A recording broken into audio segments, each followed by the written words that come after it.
Each of our candidates today is going to have about 15 minutes, and we're going to lead off with Mrs. Catherine Templeton. She's a smart and tough lady, former Governor Haley cabinet member, and she knows how to take on bureaucrats. So I'll just ask the question, hand over the mic, and all the candidates will get the same. Let's hear it from Mrs. Templeton. Thank you. All right, we got a dual microphone thing going on. That's right. All right, Mrs. Templeton, in South Carolina, we're continually, okay, we can get to have a seat here. Or would you rather stand? No, let's stand. Let's stand, I like that. Energy, the future of South Carolina, right? That's right, that's right.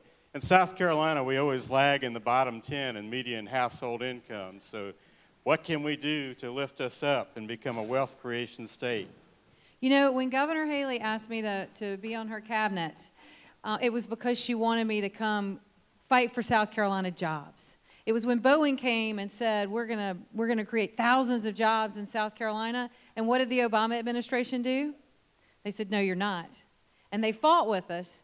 They fought congressional hearings. The AFL-CIO sued me personally because we were fighting for South Carolina jobs. The liberal media lost their minds, and at the end of the day, we won. And we kept South Carolina jobs here, and they've grown. And we have to continue to do that.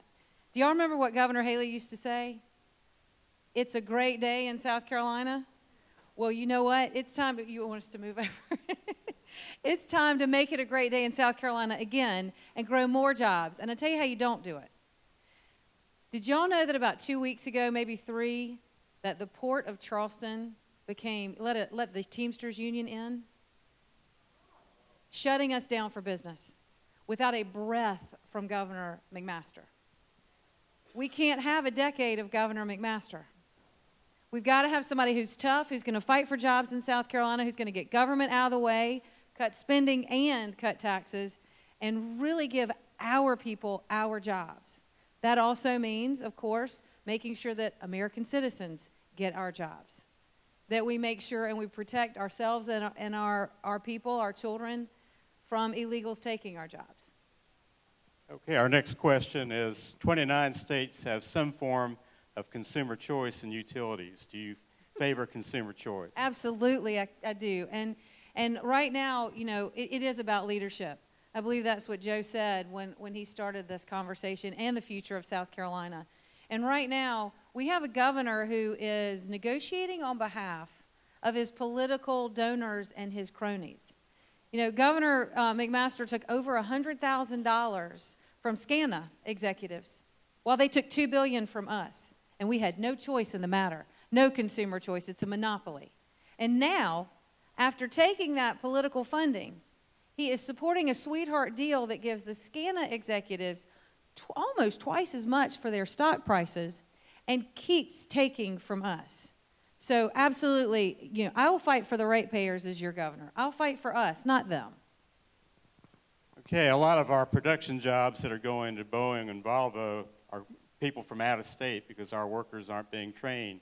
The Education and Economic Development Act of 2005 called for career counseling in high schools and internships and apprenticeships. And in Charleston County this year, we only had 25 students placed in apprenticeships. What can we do to place our students in the high-paying jobs? You know, when I went to school, public school in Columbia, South Carolina, we had what we called a career center across the bus parking lot.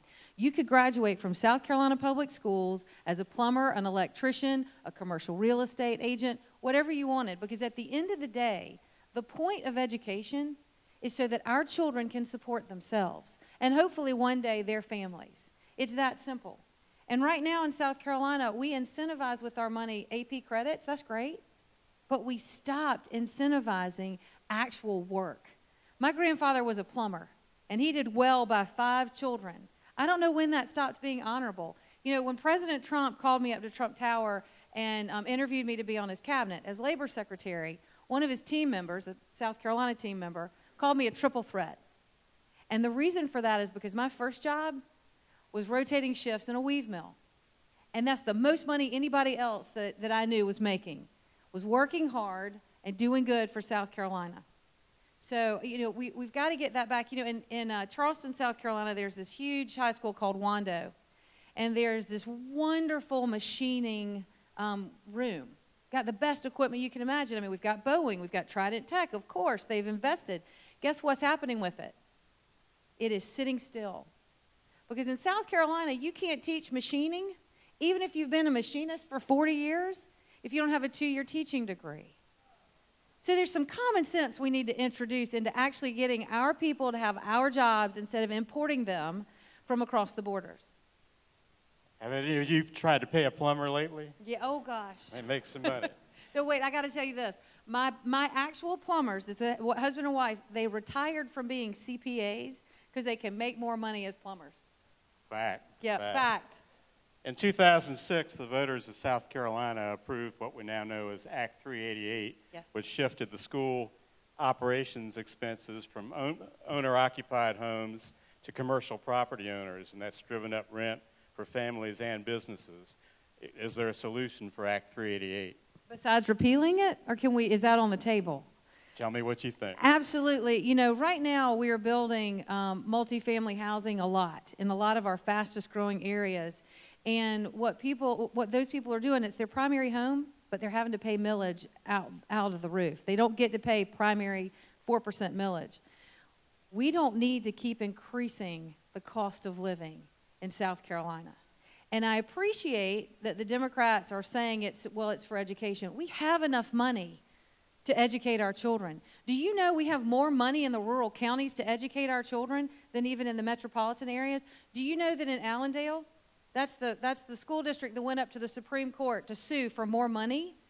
Do you know that they have between $14,000 and $16,000 per child in Allendale County? We don't need more money. We need leadership to spend the money properly. We need to let the teachers teach. We need to let the principals lead, and we need to get money to the children. My wife and I own rental properties, and every year when their lease is up, we tell them, we're going to have to increase your rent because we're paying higher property taxes. So that's not working for the little guy. No. Studies have shown that offshore exploration for oil and natural gas could create up to 35,000 jobs. What do you think about offshore exploration? So I support President Trump's energy policy, hands down. I mean, anything that increases security, national security, and makes us be energy independent is good. Anything that brings jobs and prosperity to South Carolina is good.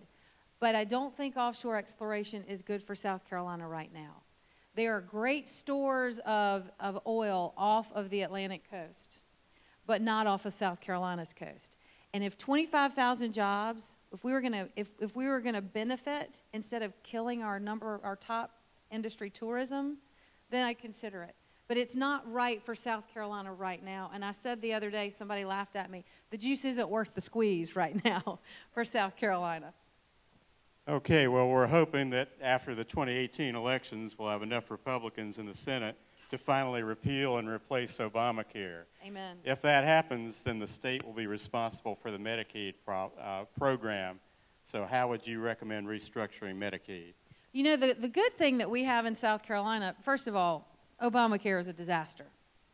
The only the silver lining for that cloud is that Governor Haley didn't take the Medicaid money. So we didn't have to take the rules. The federal government doesn't get to tell us what to do with Medicaid. So we're in a better position than about 48 other states with that. And I'll tell you this, I don't think many candidates will talk about this. It's probably too policy wonky, but do you know what kills the most, makes the most sick, and if prevented would save the state the most money in health care costs? You'd think it was 3 things, right? Obesity. It's obesity. And let me take it one step further. We are using our tax dollars to pay for money on the food stamp list, pay for Snickers and Coca-Cola and Doritos and everything else with food stamps. And then we are taking care of that same population in Medicaid and paying for obesity-related diseases. When I was your health director, when I worked for Governor Haley, I said this, why don't we restrict the food stamp list? Why don't we restrict it to fruits and vegetables and whole grains? Because you're using my money. Our South Carolina Department of Transportation has an inventory of over 40,000 miles, 4th largest in the country. During the recent snowstorm, we didn't see the SCDOT plows show up till after the snow melted. So what can we do? I didn't know they showed up at all. I saw one at a gas station. Okay. He was passing through. So what can we do to make the SCDOT more accountable to the people? Again, we have the money. Good gracious, then they took some more last year. We have the money to fix our roads. This is just an engineering schematic. It's just a math problem. But corruption and self-dealing and incompetence in Columbia are getting in our way. I mean, what is government supposed to do? Really, if you boil it down, you want to be safe. You want to make a good living and not have that taken by the government. You want to educate the kids so they reach their God-given potential. And we have to have roads to get to our jobs, our schools, our churches, home. It's a basic function of government. Nobody else is going to do it. We all pay for that. And right now, raise your hand if any of you have seen the plan on the website for DOT of what they're going to do with that new money. There's no plan for what they're going to do with that new money. And when there is one, if you can understand it, give me a call. We have to have a plan. We have to have leadership. And now, this is what bothers me a great deal, and part of the reason I'm running. We have now, the governor has the ability to appoint all those commissioners. It's not good enough. There ought to be accountability. The governor ought to be in charge, and you can get rid of the governor if they don't do a good job. But now the governor has the ability to appoint those commissioners, and there's one commissioner that's been on there for decades who has been self-dealing. They've been to the Supreme Court about him, and the governor still hadn't replaced him. So as your governor, that's one of the first things I'll do, is take care of not only that person, but our roads. It's basic. Well, is everybody happy with the Trump tax cuts? Yes. And we know from experience when federal taxes go down, South Carolina families spend more and more money comes into the state. So are you anticipating a windfall in state revenue from the federal tax cut? I tell you what, I'm anticipating a windfall not only in state revenue, but also with our employers passing along those savings. Nephron Industries, Nephron Pharmaceutical in Columbia has already done it. They got a windfall, they passed it on to their employees, and their employees can decide what to do with their money. You know, in Columbia, they've increased spending every single year that I've been paying attention. Has anybody seen them cut? When I got up there, I didn't know any better. Governor Haley plucked me out of oblivion. Been in the private sector my whole life. And she said, go clean house, Catherine. After we fought the Obama administration, she moved me over to DHEC and said, I'm going to give you the largest, the most, everything we hate about government. Bloated, bossy, you know, bureaucratic. She said, go clean house inside government. We cut $68 million. We cut one. Now, if I stopped right there and we said we fired one state employee, y'all would stand up and clap, right? Because nobody fires. 1 in 4 entrenched bureaucrats we got rid of in state government. And we increased every program we had. It can be done all day long, so it's not just President Trump's tax cuts. We have to stop spending the money that we're getting back from both the federal government and from our tax cuts. And let's take it one step further. When I'm your governor, I'm not only going to cut spending, I'm going to cut your income tax, your personal income tax. I have done the math down to almost 4%. That is a 3% increase, and I can do it. All right, final question. South Carolina is the only state that manages a statewide school bus fleet. And we have lots of buses on the road that have over 200,000 miles and are over 20 years old. How can we better manage our school bus fleet so they don't catch on fire? There's some things government shouldn't be doing. There are a lot of things government shouldn't be doing. I told you that Governor Haley used to say it's a great day in South Carolina. In the last year, Henry McMaster has signed into law the largest tax increase in modern history. He has vetoed the money to fix the school buses. And this isn't a pretend problem that politicians talk about. This isn't fake news.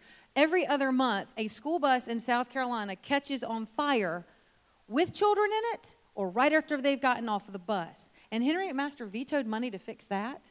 Fine if he wants to privatize, but in the meantime, you don't veto money to keep our kids safe. We can't handle another decade of that. And guys, if y'all don't show up on June 12th and hire somebody else to lead South Carolina into the future, you're stuck with them. That is why I'm running for governor. I have a child who rides the school bus from Mount Pleasant to North Charleston, and it's terrifying. every day. I've never run for office. I'm doing it because we are worth fighting for. This cannot continue, this corruption in Columbia, this self-dealing. In fact, y'all know those are Henry's people too, right? The people who've been on his payroll for decades have now been criminally indicted, and some have pled guilty. And he didn't prosecute him when he was Attorney General, which means he either didn't know and he's incompetent, or he didn't care and he's corrupt too. I will not stand by and let that be our leadership into the future. So whoever you choose, I promise you that it will get better than it has been this last year, and we're going to make it a great day in South Carolina again. Let's hear it for Mrs. Templeton. Thank you. Great job. Okay, up next we have Lieutenant Governor Kevin Bryant.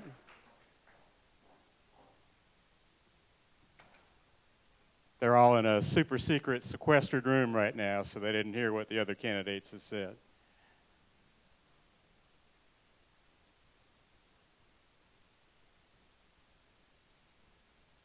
A lot of important things going on in our state, right?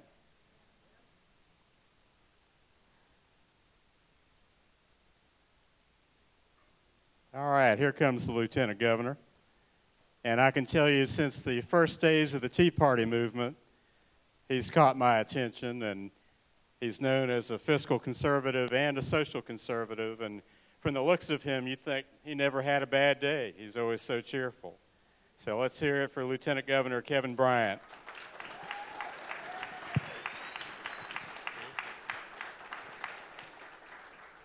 All right, Lieutenant Governor, South Carolina continually lags in the bottom 10 in median household income. So what's your plan to lift us off the bottom? Well, the best thing that government can do to spur our economy is leave more money in the pockets of consumers. I support the fair tax. The income tax punishes success. The property tax punishes you because you take care of your home and your value goes up and your property tax goes up. Fair tax is the best way, because you know who's in charge of the fair tax? You are. You decide when to spend your money, and you decide when you're going to pay taxes. And then anytime a tax collector or a politician comes to you, oh, we can't cut taxes, how are we going to pay for it? I say we pay for it with freedom. We pay for it with freedom, giving you the freedom to keep more money in your pocket. You can spend money much better than government can. And politicians have got to get out of the habit of taking money out of your pocket and deciding for you how that needs to be spent. Well, utilities have been a big source of conversation in South Carolina, and we're one of the 21 states which don't have any form of consumer choice for utilities. So where do you stand on that issue? I will tell you, and you'll hear this answer on just about every question I get. Anytime we can put in free market consumer choice in any industry, free market consumer choice does two things. It always gets you a better product and always gets you a lower cost. We have choices in our cell phone providers. We have choices in our internet providers. We have choices in our telephone providers. We don't have choices in our gas and electricity. Pennsylvanians have 37 choices with their gas and electricity. If we had consumer choice in South Carolina, we wouldn't be going through this Santee Cooper debacle that we're going through now, because we've learned what government intervention does. It is always a disaster. Free market principles always work. It's the best regulator. In the low country, we've got a lot of production workers at Boeing and Volvo who we have to bring in from out of state because we're not producing qualified assembly line workers. And the Education and Economic Development Act of 2005 mandated career counseling for high school students as well as internships and apprenticeships. But in Charleston County, with at least 15,000 high school students, we only had 25 apprenticeships this year. What can we do to improve our career counseling and job training? Let me go back to my other answer. We need free market consumer choices in education. We need school choice. We have a little bit with the exceptional needs, and it's working very well. But we need to have school choice because parents know the needs of their children better than bureaucrats, better than educrats. And this notion that all these programs, and they all sound good, but Columbia has got to get out of the habit of micromanaging the classroom. And people say, well, what about accountability? I think we need to free up the public school teacher. We see programs coming out of Columbia all the time that tell teachers what to do and what they can't do. And we need to deregulate education from the state level. And here again, we need to have school choice for every child in South Carolina. In 2006, the voters of South Carolina approved what we now know as Act 388, which shifted the cost of school operations expenses from owner-occupied homeowners to commercial property owners, which has increased the rent costs for businesses and families. What can we do to fix 388? Well, Act 388 was half a loaf. It was good for the homeowner because it took the school operating expenses off of your primary resident.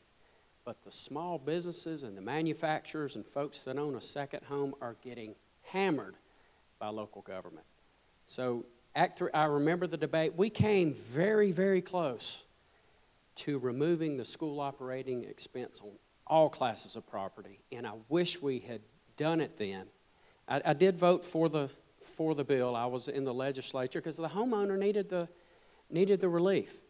But unfortunately, local governments are just hammering our secondary homes, small businesses, and manufacturing and industry.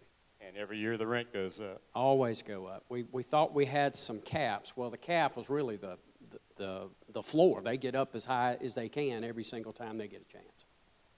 Well, there's an estimate that offshore exploration for oil and natural gas could bring in 35,000 jobs with rigs about 60 miles off the coast. Where do you stand on bringing in that industry? Well, I can't commit on offshore drilling because we don't know what's out there. We got to have full disclosure. We got to find out what we have. We got to find out where it is. We got to find out which coast it would affect. If they said that we have oil 100 yards off the coast of Myrtle Beach, I'd be opposed to drilling for that. But a lot of the experts think, and here again, think, because we haven't explored, a lot of the experts think we have natural gas. And natural gas, the risks are far lower than for oil. But I am for exploration so we can make an informed decision.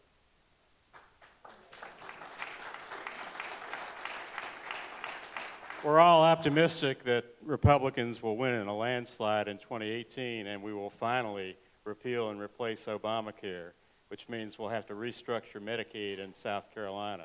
What are your plans for restructuring Medicaid? Well, that's one issue. That's a distinction that I bring to this debate because I am a health care provider. John, before your crowd, you have a politician and a drug dealer. I'm a registered pharmacist. But Medicaid spending is over a third of our budget. It used to be about 15% when I came in the General Assembly. One of the things I would like to offer is a sliding scale coverage. Medicaid pays for literally everything, no matter what the cost of the prescription. The highest copay I've ever seen is $3.40. I've seen folks decline a pay raise because they don't want to cross that income threshold and lose all the coverage that pays for everything. So we can have a sliding scale. So as the ultimate goal is to get folks getting a high-paying job and paying for their own health care. But if we have a sliding scale, as people's incomes grow, we increase their deductible, increase their out-of-pocket expenses, and eventually get folks off Medicaid because we've got to rein in the Medicaid spending, and it's growing at an unsustainable rate. Okay, our South Carolina Department of Transportation maintains an inventory of over 40,000 road miles, the fourth highest in America.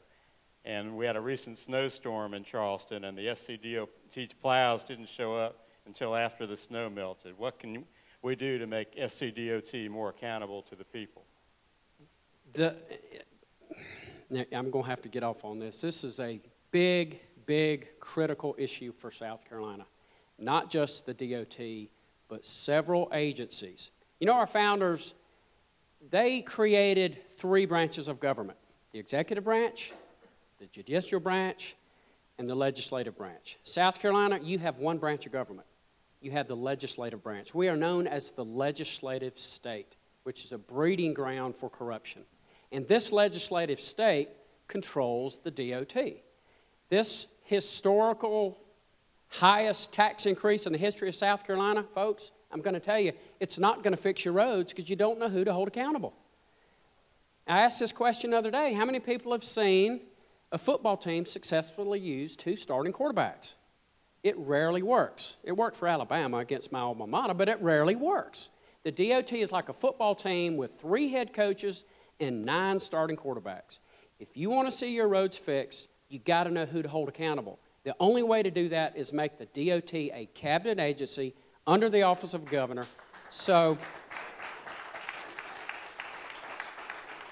these decisions are made based on public safety and traffic flow. How many folks have traveled the road from Florence to Pamplico? $350 million. It's a great road. You pay for it. Go check it out. But next time you run into a pothole, think about that $350 million from Florence to Pamplico, which is rarely traveled, because the legislature, the power right now, is in Florence. We've taken this message to Florence. They get the fact that it's their turn now, but they understand it's not going to last forever.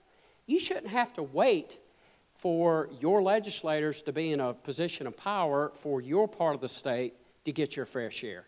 Put the DOT a cabinet agency so you know who to hold accountable. Well, notice I hadn't asked anybody whether they prefer Carolina or Clemson. We're all excited about the Trump tax cuts, and I'm sure you are too. In the past, when the federal taxes go down, the state has a windfall. Are you anticipating that for South Carolina? Well, anytime you cut taxes, you increase the economy. Several $100 billion we just saw where Apple is repatriating from China, bringing those jobs over. Apple is no bastion of conservatism, but hey, they appreciate the tax cut. That's what happens when you cut taxes. The economy grows. And I appreciate the fact that the president had a big victory with the tax cut, and I believe the same thing could happen for South Carolina if we go to a fair tax. Okay, South Carolina is the only state that maintains the statewide school bus fleet. And in your own county, Anderson County, we've had a school bus catch fire. What can we do to better maintain our bus fleet? Well, in a perfect world, South Carolina would not have a bus fleet. And we need to either privatize or let the districts control our buses. But the children who are riding the bus now, we can't risk their safety on this policy decision. We've got to take care of the buses. And the recent veto of the money going to fix our buses was a tremendous mistake, and I appreciate the legislature overriding that veto because we can't do that to our children. We can't put them in danger. Now, long term, the state shouldn't have the bus fleet. That's probably the worst way to handle school buses. Either go to the district level or go to privatization. Or let the districts decide whether they want to handle it or whether they provide. Local control always works better than, here again, Columbia micromanaging education. We've got to get out of that. Well, let's hear it for Lieutenant Governor Bryant. Thank you so much. Thank you, John.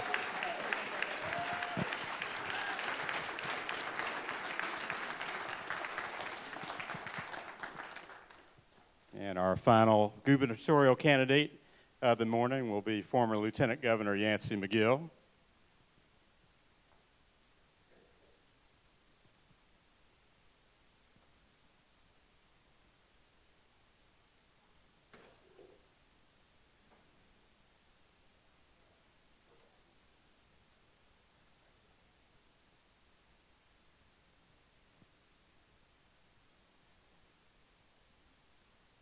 Here he is on the way, and I can tell you that Lieutenant Governor McGill comes from a rural county, Williamsburg, and there aren't a whole lot of Democrats there. So he served 8 terms in the South Carolina Senate where he could only get elected as a Democrat, but then he stepped up when Lieutenant Governor Glenn McConnell took the job at College of Charleston.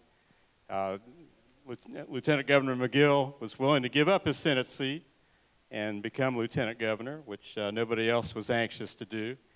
And he decided to go ahead and go with his true party allegiance and declare as a Republican. So now he's here running for the governor of the great state of South Carolina. Great to see you. Good to see you. Okay, Lieutenant Governor, now in South Carolina, we always lag near the bottom in median household income. So what's your plan to move us off the bottom, create wealth? Well, we've got to bring in additional new jobs. The economic base of this state has got to grow. What we've got to do is we have got to protect all the corporate members of South Carolina. We can't just keep assessing them over and over again, but we can't let a handful of your corporate people get the bigger dollars as they hand them out under the incentive program. I've always heard it across the state. There's so many smaller industries that are totally left out when it comes to those incentives. So we got to look at that to see. But what we've got to do is we've got to go across the 46 counties of South Carolina and make sure that everybody gets a piece of opportunity. They earned it, they deserve it. It's like here, even in Horry County. Imagine the millions that have been spent in tax base and others that has been sent to Columbia, and a lot of that money has never made its way back. The same thing has happened in Greenville. The same thing's happened in Charleston. And I'm here to tell you by testament that there is a fair system, but you got to make sure that everybody receives. Thank you. That everybody receives an opportunity when it comes to economic development. I will tell you this: the spending of the money in South Carolina is so awashed. I see Curtis Loftus in the back, who is really a tax hero, but I can tell you that this state is awashed in money. You're being told that this state doesn't have it, but keep in mind this state has got a AA, AAA credit rating. That doesn't just happen. You have that kind of a credit rating only if your finances are in order. In your finance, out of the, say, $29 billion a year budget for South Carolina, which is a piece of federal, state, and other funds. But what would happen is that if you take that money and spend it wisely in a better forum and make sure we send back to the local levels dealing with municipalities and county governments and school districts a better opportunity, I just think we better govern from the local level. Me being a former mayor and a former city councilman, I knew what it was to do without.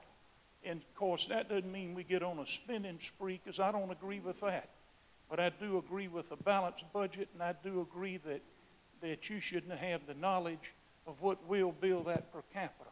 A lot of the rural counties are hurting the state because they simply do not have the per capita, even, and that goes into the formula, and it makes a horrible a message to people everywhere. But I will tell you this, that in South Carolina, we've got some 11 economic alliances. We started one right here in this region of the state, and it was 9 counties. Horry County was in Florence were the hubs. And what we did is we went into Greenville and Charleston and other areas to learn how to get out of that double-digit unemployment. And the first thing we learned is you've got to be frugal with what you're doing. You've got to organize. You've got to create a strategy. And we did that. And of course, a lot of these counties that were double-digit unemployment, we changed it. And we got them all changed. The county I came from was, when I became a member of the state Senate, I took and went from an 18.5% county that was unemployed. And what we did is when we left the Senate in 2014, is the unemployment rate had gone to 7.8%, which was amazing. It was a miracle that it happened, but we were blessed because this Governor Carroll Campbell and Governor Beasley and many others reached in and helped us and showed the level playing field. It can be done. Yes, it can be done. South Carolina is one of 21 states that does not have some form of consumer choice for utilities. What's your position on consumer choice? I think that always choice is the best competitive way of doing it. Procurement is very important, but certainly I can tell you this, that the system that we have right now where groups are allowed to do as they see fit, that's why we end up with all the turmoil that we have. Consumer choice, I'm of the opinion you listen to the public. I've always done that. I've always believed in referendums and letting the public let us know what we need to do. And I can just tell you that it's always been successful to do it that way. Now, the public's not happy about utility prices. No, no, sir. A lot of our production workers at Volvo and Boeing are being brought in from out of state because we're not training workers with the skills needed. In 2005, the legislature passed the Education and Economic Development Act, which was supposed to require career counseling in high school along with apprenticeships and internships, and we're falling short on that. What is your plan to make sure we have more skilled workers? I think that is the issue all over South Carolina with your skilled labor and those that aren't skilled. I know a Taiwanese company came into Lower Florence County, and it was a Formosa plant. It was one of the 9th strongest financial industries all over the world. And I can tell you they came in, but a lot of the employment had to come out of North Carolina, Virginia, Georgia, and other areas because we simply did not have the skilled labor to do it. I will tell you this, that you can't be everything to everybody, but I do remember Joe Taylor, who was Secretary of Commerce years ago. He said, you know, it's not about just bringing new in, it's about helping those that are existing industries to help them expand, to make that difference. And he was right, and it worked. In 2006, the voters of South Carolina approved what we now call Act 388, where the costs were shifted from owner-occupied homeowners to commercial property owners, and it's caused rents to go up for families and businesses. Do you have a fix in mind for Act 388? I think that what needs to happen is the municipal association, the county association, they want to revisit to figure out what they can do. They felt like it put handcuffs on them, but what it did, when they were able to receive some homestead exemption opportunities for families all over South Carolina, so many individuals have tried to take and bobtail new revenues. They call them tax enhancements, but they tried to do it in a way that simply did away with those potential opportunities. But I will tell you this, that it probably needs to be looked at again, but we need our corporate folks of South Carolina to approve whatever we do. Okay, it's been estimated that offshore exploration for oil and natural gas could bring in as many as 35,000 new jobs with rigs located about 60 miles offshore. What's your position on the oil and gas industry? My position is we know we've got to have a renewed energy program across this country, but being a person that I was of the opinion we do not need to be a Miami or Detroit. What we need to do is be a South Carolina with green space. I lean towards the jobs sound good, but I'm of the opinion the greatest asset that we have are our people, but the second greatest asset we have is the green space. I'm not in favor of drilling off the coast, even though in my old Senate district I had some individuals that wanted it.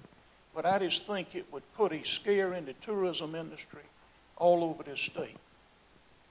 We're all optimistic about the Republicans winning in a landslide in the 2018 elections, which would mean we can finally repeal and replace Obamacare. If so, that means South Carolina would have to restructure Medicaid. How would you like to see that happen? Medicaid gets most of the money. Health and Human Services, we've got to make sure we put a director in place that understands what the mechanics are for the citizens of this state. We have 1 million senior citizens in South Carolina. And I can tell you now, a lot of these senior citizens on fixed incomes. And some have where they have had to even go so far as beyond the Medicare, but go to Medicaid. Medicaid is a huge consumer of the $29 billion a year budget. South Carolina has always met that need, but I'm of the opinion that when you do that, you should absolutely have some bigger restraints on those that receive that money. And I am truly of the opinion that this particular program, you can never end up with a solid means at the end. It won't happen. It won't work. It's a bottomless pit. It keeps going. But we know that we've got to take the bitter with the sweet, and we've got to make it work for the citizens of South Carolina. I will tell you this, at one time we had 20-some-odd hospitals, and we now down to, I think it's about 19 hospitals in South Carolina. In a few years, it'll go down to 15, 16. It's going to keep going down. But what is happening is the paying customers have been hit and hit and hit. They cannot continue paying the amount of money it takes to keep that type of facility open with certainly free type social related programs. And I will tell you this now, that at one point the state would step in to save these rural hospitals, but now what is happening is they allow them to close because we've got, as I stated, that AA, AAA credit rating, but we have got to protect it even through health care as well. Health care is important. I noticed that Dr. Cole down at MUSC and the administrator in Greenville and Palmetto Health and Columbia and all of them, excuse me, every one of them have expenses, and I can tell you some of these hospitals, even at the bigger scale, they're in trouble financially. The public may not know it, but Greenville was coming out with some of that type testament the other day. But I will tell you this, at one time, MUSC they were within 45 to 60 days of potentially running out of money, even in Charleston. It was a scary thing. It was a few years ago, but they have to keep modifying, and Dr. Cole and those have done it. But I will tell you this, that regardless of what we say and do, I'm still of the opinion if we get our corporate people together and local organizations working together, that's the key. The General Assembly, you can win support in the General Assembly, but you got to understand how to work that process. But you can do it, and you can protect the taxpayers' money if you have meetings and meetings before the meetings. You've got to work hard. And then we've got to get the press involved, where the press can deliver the true message out to the public. The press delivering the truth, what a concept.